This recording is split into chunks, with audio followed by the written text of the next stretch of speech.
Welcome back to the Venerable Owl channel. Today's topic, how to create a natural disaster evacuation plan before disaster strikes.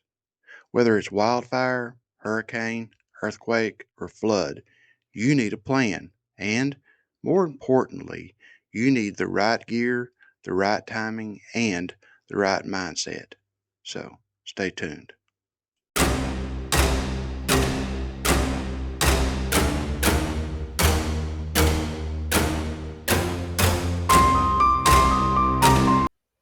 Why you need an evacuation plan.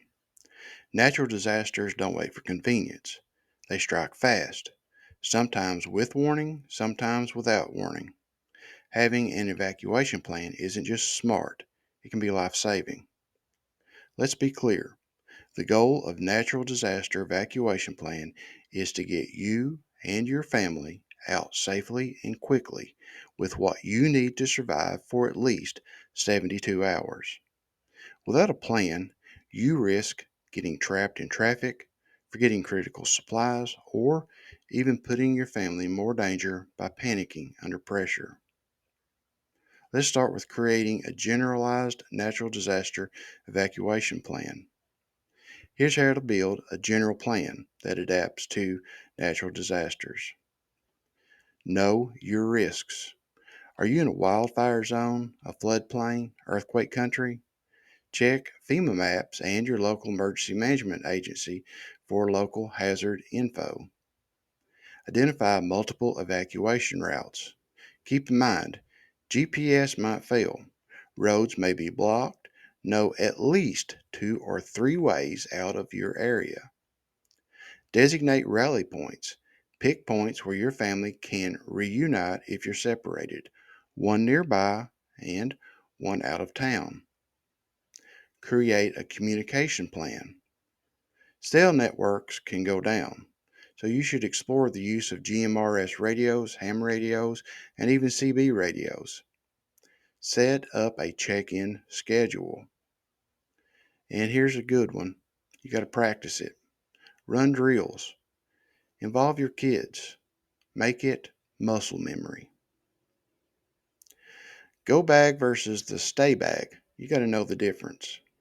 Here's where I think beginners often get confused. There are 2 kinds of emergency bags, and they serve very different purposes. A go bag is a 72-hour bug out bag. Use this when you have to evacuate immediately.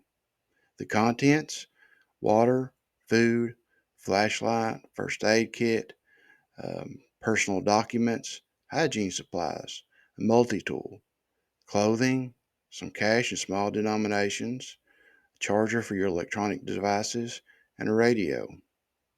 The stay bag is a shelter in place supply kit.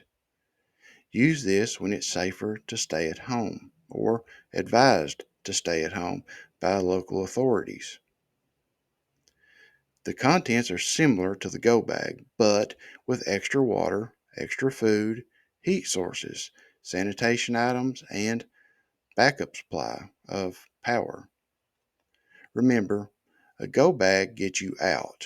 A stay bag keeps you in and alive. The dangers of ignoring evacuation orders. Too many people ignore evacuation orders, sometimes fatally. Here's the truth. Roads flood faster than you think. Fires move unpredictably. Rescue teams may not reach you in time. Evacuation orders aren't made lightly. They're based on data, not fear. Staying behind can put you and rescuers at risk. Sign up for local emergency alerts. Always keep your gas tank at least half full during disaster seasons. Have a grab and go plan ready, even if you think you'll never need it. Tailoring your plan to your family. Every family is different, so every plan needs to be so too. You got kids, young kids, pack diapers, comfort items, and ID bands. You Got pets? Don't forget leashes, carriers, and food for them. Elderly relatives? Consider medications, their mobility needs, and medical equipment.